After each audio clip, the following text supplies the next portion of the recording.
We have So, much less of a relationship with nature, with each other, and with our Creator, because the cosmic God, as we know it, is kind of like the mystery of God, and we only can know that through silence, through the whisper that comes through in silence. Nature, of course, we have to be with. We have to go out and be with nature, and then we have to be with each other in a more intimate and more close way. And people are more interested in often being on the gadget than being present or attentive to people maybe sitting down having a meal with them right at the table. So I think, when we study, again, where is health the best in the world?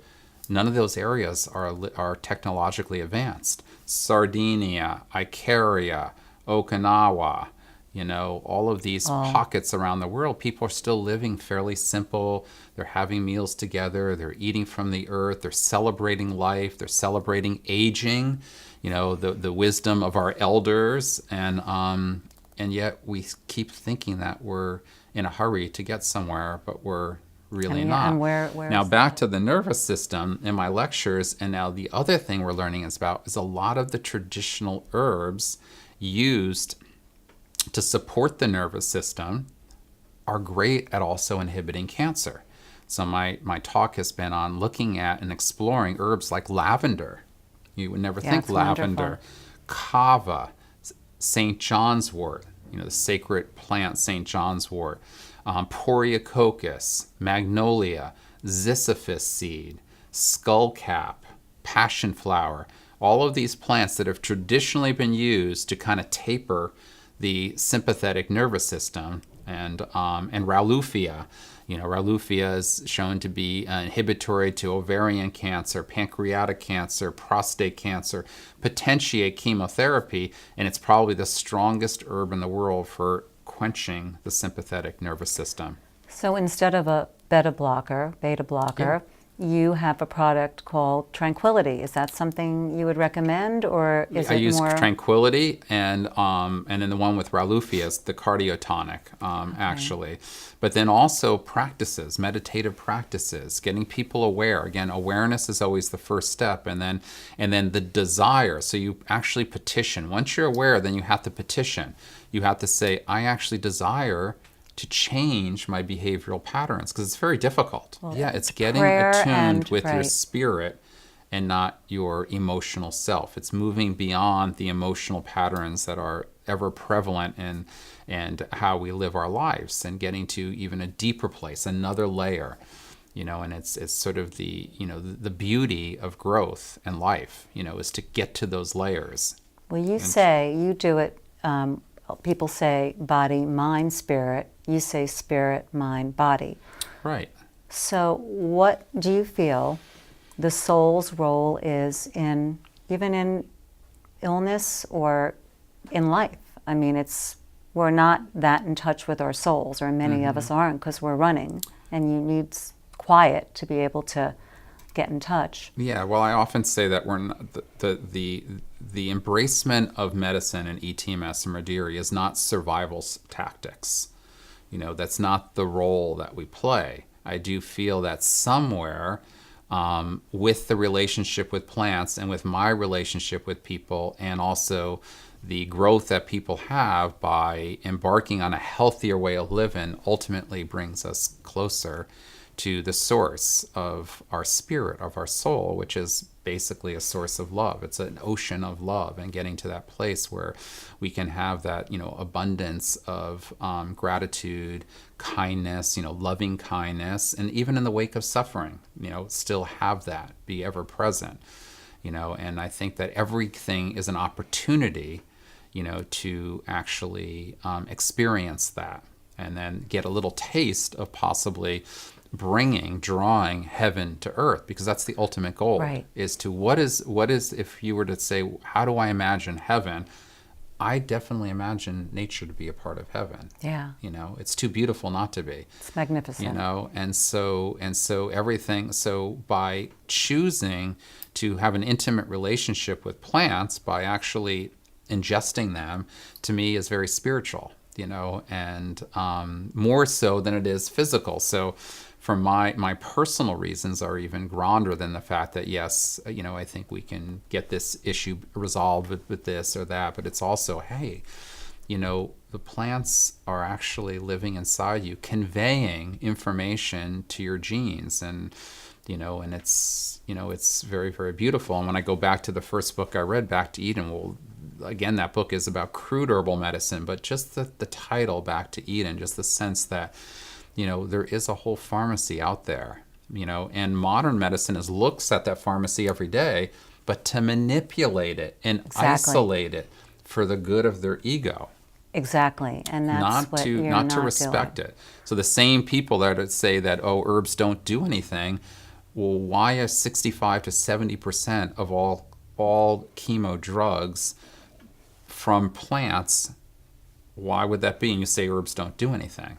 And most practitioners, doctors, don't even realize that it actually comes from Mother Nature. Yeah. So it's every thought we think, what we put in our body, the moments we take, all of this kind of comes together for our relationship with our soul.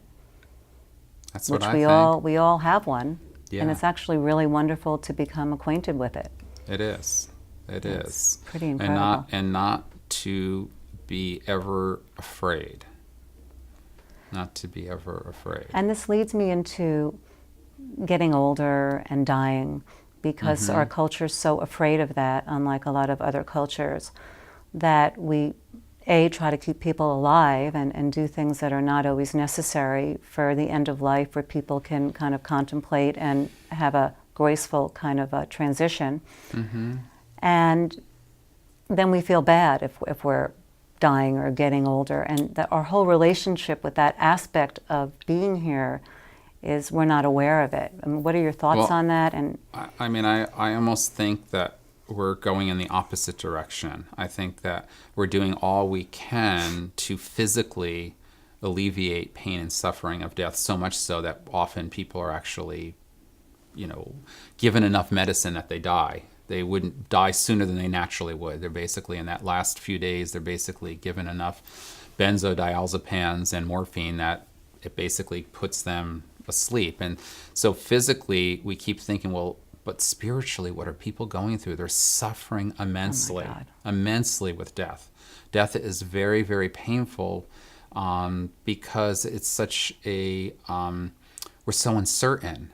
And then our whole life comes before us. And if our life has no reflection of what we're preparing for our death, which everything about our life now should be a preparation for that, so that the two should not be exclusively separate from one another. They should just be part of life, And like I said, I call it an ascension rather than a transition or a death. It's an ascension. We're ascending into a place of more beauty and more love, where there isn't suffering anymore. And so, and whether that's true or not, there's nobody knows exactly what happens. My choice is to believe that, and regardless of what happens or doesn't happen, it is very much molded who I am and my belief, and I'm happy because of what I believe, knowing that there is a great mystery to death as well. There is certainly a lot of uncertainties about it, but I do believe that our life here has meaning to what that and how that whole ascension occurs. And so I think the more that we pay attention to our life in its relationship, to that time, because I think that life and death are one and the same almost. Birth and death are one and the same. Right. It's coming not in or going out. The coming and the going. Right. But of consequence, as they say, of consequence is how we choose to live. Right. And how we choose. And if there's an awareness of death, then every moment's going to become more precious. If our ego takes over and we want to think it's not going to happen to us, then we're just going to kind of push forward. And often, say from a Christian perspective, the greatest thing that you could do on the face of the planet is lay your life down for someone else. Total sacrifice. is to do that. And that's not something that feels good. So separating what is emotionally always good from what is spiritually good is also really important to do. There are a lot of choices that people can make spiritually that don't emotionally necessarily feel good. It doesn't feel good to do certain things, but underneath that is a deeper sense of joy, deeper than what you could gain even from an emotional sense of joy. So there's also another place of joy that is even greater than just how we emotionally feel joy. So, and often I lived with a priest, Father Philip, that said the number one way to get rid of your problems is to involve yourself with somebody else's problems and see that your influence on them was positive. And then all of a sudden your problems start going away. Which is service. Service. Which is really the reason we're here. Yeah. Ultimately, right? It is. I do. To respect ourselves and honor ourselves and do service to ourselves. But I always say that be selfish, give to someone else because it feels great. That's right. It's a gift to us. Yeah, it is. So recently you had an experience, which we don't have to go into a lot, but I know it kind of changed the way that you were operating. And out of that came this oil of anointment, which anointment oil, which I'd like to talk about as well. In this time, which was over Good Friday and Easter this last year, I learned some things. There was a lot of suffering. I've never physically suffered in my life once, and so it was really interesting to actually experience physical suffering. But also, at the same time, feel a sense of joy and love. That's why I said, it's so unbelievable when you can feel love through suffering. You were able to do that? Oh, yeah. Yes. Because of your faith? Perhaps that contributed. I think so. But again, I don't know exactly why, but it is where I came to in this experience was a place of immense pain and suffering, but also a place of love and joy. So much that personally, it made me want to be and do even better in my life, and then also believe how much better the world could be if people would only believe a little bit of that, and how much of what is going on is so unnecessary, and that we all have to do better.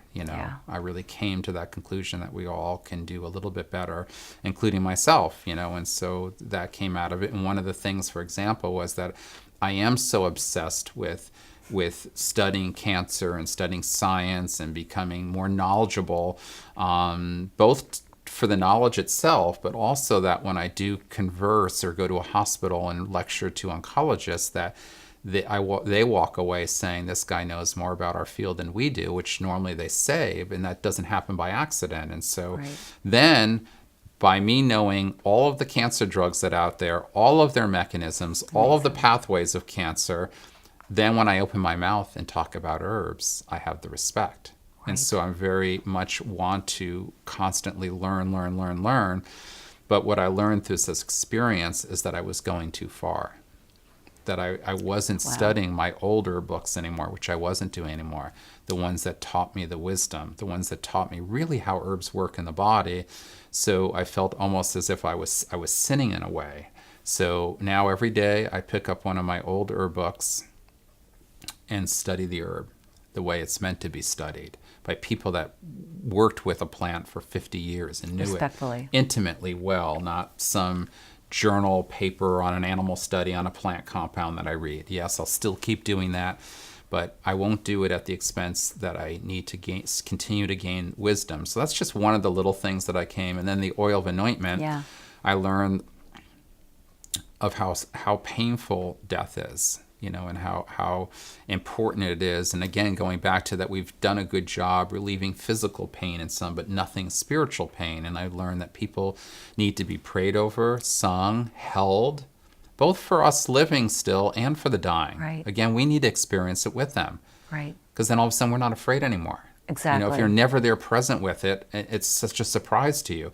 And you just watch somebody that's asleep die. You're not really there comforting them. You don't know how to comfort. There's nothing, they're not aware anymore. And you want to be aware. You want to be comforted and loved. And so I was given the importance, or it was shared with me the importance of anointing people with sacred oils. And in the oil of anointment is St. John's wort, Hypericum, which is named after John the Baptist, because it both blooms on the feast day of John the Baptist, but also the color red that comes out is a blood-like color, and John the Baptist was beheaded, so it was given that name. Wow. But it's the most important herb to the nervous system. So there's this St. John's wort oil, but the essential oils are all the sacred essential oils. The sacred frankincense from Somalia, which is the most... All of the traditional incenses around the world are based in frankincense. And then there is myrrh, which again always goes with frankincense. You have frankincense and myrrh. And then you have rose, which is the quintessential scent of love and joy. Matter of fact, I'll tell a quick little story of a woman that was diagnosed advanced cancer in the hospital, definitely dying in the hospital, but yet body scanned, all these things are being done to her, pricked and poked and everything, and she was miserable. Yeah. And then somebody opens the door and brings a dozen roses to her. For the first time in days sitting in a hospital bed, she actually smiles. It's the first thing that brought healing to her, was the visual to see a dozen roses at her doorstep. The next thing that happened was they were brought over to her, and what did she want to do? Smell them. The smell of the rose gave her a second smile. Of all the efforts that was being done in the hospital to do something healing, it was the rose twice that brought her some peace. Wow. And so the rose is is the symbol of joy, and lavender is also this lifting of the spirit. So rose and lavender were the other ones. The sandalwood is grounding. It's a more grounding, sacred scent. And then nutmeg is the scent that's in there from the tree. So you have tree, you have flower, you have leaf, you have root, and so you have all these aspects of nature sort of balanced in the oil of anointment, and all of the oils have symbolism. And then there's the Tulsi essential oil, which is the holy basil, yeah. Which every Hindu home in India has a holy basil on its altar, because it symbolizes immortality. It's the incomparable one, it's called. That's what the word translates into. So it's very, very revered for its spiritual benefits. It's lifting up of the Shen, or the spirit, but it's also, I consider it a primary adaptogen as well. So that was designed both for all people to use, for blessing, for lifting their spirit, making them again aware of their spirit in them, which we all need to be reminded. We all need to harmonize our spirit. It's also for anyone suffering with illness that could use healing. And then ultimately it's for people in transition. It's an oil of unction, sacrament of unction, to bless people with. So you would bless people who are transitioning with this oil? Definitely. So does death have to be painful? You said it was painful. I mean, is it our relationship with it as we know it now, or is it just that transitions are challenging and this is a transition? I think it's always got a painful aspect to it, because you feel the pain of life, the pain of our planet, and the choices that we have made that may not have been aligned with our Creator, and then you feel the choices that the world is making every day, and how God is so pleased by acts of charity and love, both as us as individuals, but even more so as us as a unified whole. So when people actually choose to work together for a greater good, it's I think even more impressive, because it's so difficult. We all, it's so difficult because as individuals, we all have ego, and we have so much, and so we're able to put aside so much and actually work together. I think it's even more pleasing. So when someone... And I think music is very pleasing. Well, it's the last sense to go. It's so comforting. It's so important, I think, all the time, but especially at that last ascension. I'll use your word. I think instead of being hooked up to machines in a hospital, to be at home or to be around nature and your loved ones, and possibly with the natural herbal painkillers, would be to me, a much better way to exit. In my mind, I agree. would prefer that. I agree. And I think people need to know that they can get pain relief also, right? Wouldn't you say that a lot of these herbs can alleviate pain? Yes. Yeah, and a lot of, I Cordalis. mean, yeah, cordalis is the pain relieving compound in cordalis is called THP, tetrahydropalminate is the compound, and it's usually equivalent to about 40% of morphine.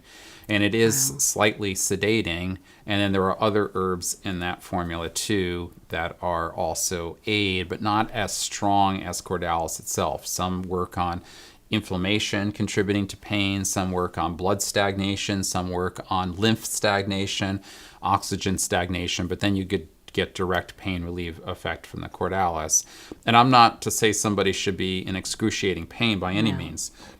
You should always take the edge off, but the idea we've gone again too far. Right. You don't want someone to be physically suffering, but you also don't want them to be given such a high amount of that medication that they just blow up, everything slows down, and basically they're no longer present. Right. And you want to, if you can be, you want to be present. You with want that more transition. of a conscious transition. And Yeah. again, it's kind of representative of you. It's the monk, Yeah. it's the blessing with the anointment oil, it's the musician Yeah. and the music, and then it's bringing in God's plant medicine to help us ease Yeah. out perhaps a little more gracefully, which would be wonderful. I just thought of the image of in the movie Phenomena. I don't know if you ever saw that No. movie, but when he took a bite of the apple, and they each took a bite of the apple, and he says it's happening now, meaning that he had Wow. he's dying basically, and how beautiful it all happened in It that all is. movie. And it's a great movie to see. You know, he was Okay, kind I'm of gonna struck watch by it. some light, and it changed him and accelerated his ability to use his brain and do great feats like raise spoons off the counter and just be able to problem solve at an accelerated rate. But everyone always saw what it did to his brain and the extraordinary things he was able to do with it, but nobody saw that it moved his heart more than anything else. They missed that piece of it because all he wanted to do was help people. After that, everything was about helping people. So you've shared so much, and your Mm-hmm. vision is incredible. And I know that you're raising funds for Mederi, which is to me the most worthwhile Mm-hmm. organization. But your wish for the world, and you said it in a lot of different ways, but I don't know if we can sum it up, your desire, your vision. Well, there's two ways I sum it up. One is just here present with you right now and just taking it one step at a time and knowing in the littlest ways that the world is changing. I mean, one of my big mentors is Mother Teresa, and she's always reminding me of just, stone by stone. That's the St. Francis thing, basically, stone by stone. But she's like a pebble in the ocean. Just keep working at on the day-to-day stuff, and that might Right. be what I'm called to do. I don't know. I do put it out there that Right. if, again, I am blessed with funds to come in to do more, I'm all prepared to take it to each level that it needs to go to. I have the vision to carry it through all the way to impact, in a grander scale if possible, whether it be building education centers, schools, whether it be, now taking the Ohio State and going Right. even further. We have opportunities now with the Children's Hospital of Orange County to do 2 clinical trials. I've put Wow, proposals so together to exciting. do one, which I call a piece of cake one, which is basically helping children offset side effects of chemotherapy, most notably stomatitis, which is immensely What is that? problematic. That's where children get mouth sores from okay. and they can't eat, and then their health goes way down. They suffer, and it's very, very common in pediatric oncology. And it's so easy to take care of with herbs. And so that's one trial we're looking at doing. Another one is the children, again, that have failed and are now in palliative care, meaning that they're just giving doctors best choice to, Right. see if they can extend their life but not cure. That then we would combine that with botanical medicine to see how much more significant the impact can be, both quality of life and longevity. And I'm hoping that some of these trials we can also compare just cost savings to to the Right. model too, because that's the other thing that I want to really be able to demonstrate. The oil of anointment can be used daily. If you're not feeling well, it can be applied to an area of the body that's in distress, and also at the time of transitioning, ascending. Yes, and with the oil of anointment, so that was one of the things that kind of came after this, this experience that I had at that time, that the illness that I had. Other things that happened, that I talked about the change in attitude for me to be sure I go from my heart to my head and not my head to my heart. Right. And then there were a few things that, like, I would say messages that I was left to. One was that the importance for me, and I think for the world, of Pope Francis's presence. And because I came out of this reading his homily, from his Easter homily, where he talked about entering into the great mystery of the unknown, which we can call God. We're required the ability for your mind to wander and ponder, and then to seek silence. And then in the midst of silence comes the whisper of God, and to always pursue after truth, beauty, and love. And that one of the most important characteristics, which I talked about in the humility of medicine and herbs and the glamorous of medicine and drugs, that humility was a very important thing for all of us to be seeking in a world that basically everyone's self-promoting and doing more to boast upon themselves. That I think one of the impressive things was humility, and that for me it was very personal. And that John Coltrane was like my favorite musician of all time.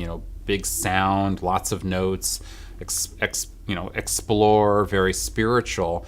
But what I heard in this time was the most humble of musicians, Charlie Hayden, playing the bass, because he played with such humility. And so I really learned the importance of humility as well, and felt that was really important to share. And the last thing was this, all of the how many people are so confused about what to eat and how to eat. As a matter of fact, when I do dietary lectures, I open up with the book, Are You Confused? Because people seem to be very confused. And then everyone's saying, oh, don't eat grains, don't do that. And so I was given that from God, that the most important food for people to eat was bread. And there were several reasons for that. One, again, is that it represents humility. It's the most humble of foods in the world. It's peasant food. A poor person and a rich person can make really healthy bread the same way. God would never have a food that only rich people can get. You go all around the world, and one of the first things you do to introduce yourself in a kind and loving way is to present bread. It's just one of the things that we do. So culturally, it's a very significant food all over the world. Traditionally, every tradition eats bread, and has bread as part. We sit down at the table, it binds us together. We break bread together. We don't break broccoli. And then spiritually, God is referred to as the bread of life, and there would be no Jews if it wasn't for bread. What did God leave in the desert and for the Israelites? Matzah. Manna. Bread, bread. But what kind of bread? Because there's all, Well, I like everything to be whole and heirloom, meaning unadulterated. So Okay. I've been sharing people about kamut, because kamut is one of the oldest of all grains, and it's the ancient grain. In King Tut's grave they found kamut, and it's highly nutritious. So, for example, as an heirloom source of wheat, one of the ones that I like and I like working with, which is kamut. And the other factor of bread and of whole grains is that it can nourish the world and have very little impact negatively on the environment. All these other foods people eat, raising organic cattle and all of this, it's impossible to have the whole world sustain health as a world eating those foods. It just costs too much. Right. The impact on the environment's too hard, but grains have no impact on the environment. I'm just sharing with what kind of came out of this experience with me. And so I've written about that. I've had blogs about it. I've given recipes to people. Not that, your diet should be all grains or anything. It should always be balanced and whole. Diet should always be based on your traditional eating habits, what your taste buds like, Right. what is seasonal, what is adaptive to the area of the world that you live. You know, how you eat on the equator and eat in Alaska are two different places. Your energetic profile. You know, do we need to nourish your yin essence? Do we need to, you know, which is salt, naturally salty foods? Do we need to nourish your spleen energy, which is warming aromatic foods? Do we need to nourish your liver or cool your liver with cucumbers and watermelon and bitter greens? So there's the energetic quality that food offers as well. Then you look at conditions you may have. You may have gout and high and uric acid. Then you do lots of celery, black cherry juice, stay away from red meat, shellfish, and alcohol. You could have kidney stones. We do a diet for that. You know, the diet needs to be so adaptive. Then you can look at the what's called nutrigenomics, which is the relationship of food and food compounds with our genes. So if you're not if you have BRCA mutation, eating healthy vegetarian, more fruits and vegetables is useful, to inhibit turning on the epigenetic expression of that inheritable gene that you may have. And so there are all kinds of ways of taking diet and personalizing it.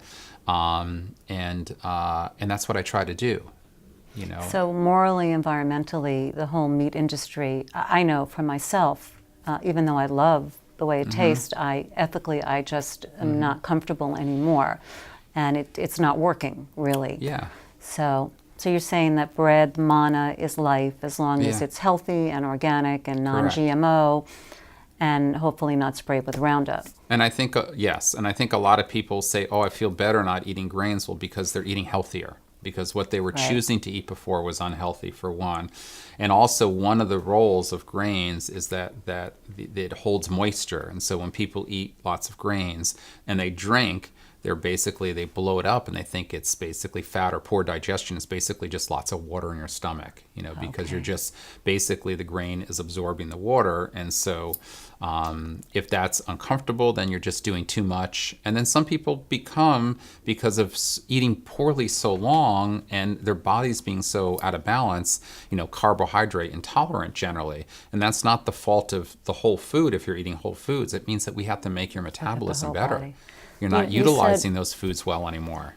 You talked about stagnation, and stagnation's a really big part of cancer. It really is. You have spiritual stagnation, you have oxygen stagnation, you have blood stagnation, you have lymphatic. And one of the basic premises of ETMS is how do we create movement? How do we unblock stagnation of all types? In all areas. It's soul, mind, body, and we have to take the three of them, as equally as important because the soul will affect the body. Sure. Because if you're disturbed in your spirit, things congeal more physically even. Right. The everything contracts more and there isn't good movement through the body. Exactly. And cancer is a disease of stagnation.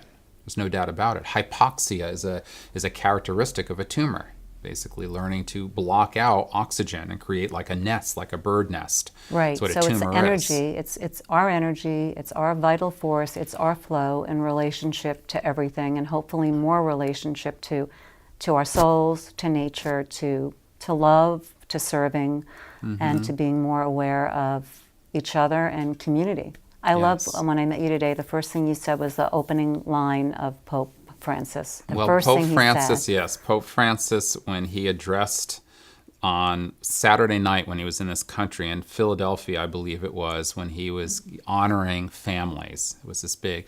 And the whole time he was in America, he had written most of the scripts that he had spoken. They were written. He wrote them himself, and he even edits himself. But this time he had no script.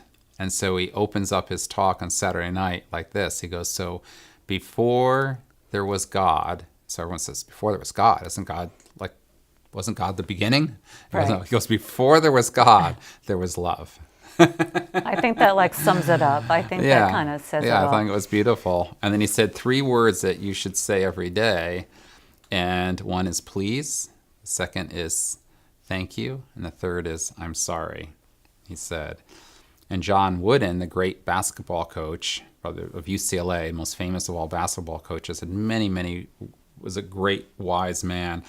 And he always says, you can never have a perfect day unless you can do something nice for somebody that can never pay you back. Random acts of kindness. And he also said, you never begin to learn until after you know it all. Okay. Well, you know a lot. And that the greatest, last one, the greatest obstacle to inhibition of healing and progress in healing is not ignorance, it's the illusion of knowledge. Oh. That's Daniel Bordstein. Wow. Great quote. The illusion of knowledge. We all think we know, and we don't. So like going back to the bread, which is simple, I think just going back to a more simple way of being overall. So how do can people get onto your blog if they're not a client of yours? Yes, my blog is just my name, DonnieYance.com, DonnieYance.com. Okay. And the Mederi website is mederifoundation.org, We'll have all that one up. word, Okay. which is really great. And you can learn a lot more about our Donnie. foundation and our work. And everything else you can learn about music through that website too. You can find some of the things that I'm doing musically as well. I know that, you opened for Earth, Wind, and Fire, right? I did a couple years ago. That's like pretty amazing. Yeah. That's very cool. Now music is huge in my life. It's so important. Well, thank you. This is just the tip of the iceberg, but thank you for so sharing much, all of Barbara, this with for all everybody. the beautiful and wonderful work that you do, Thank too. you. I'm so grateful. Thank you, Donnie.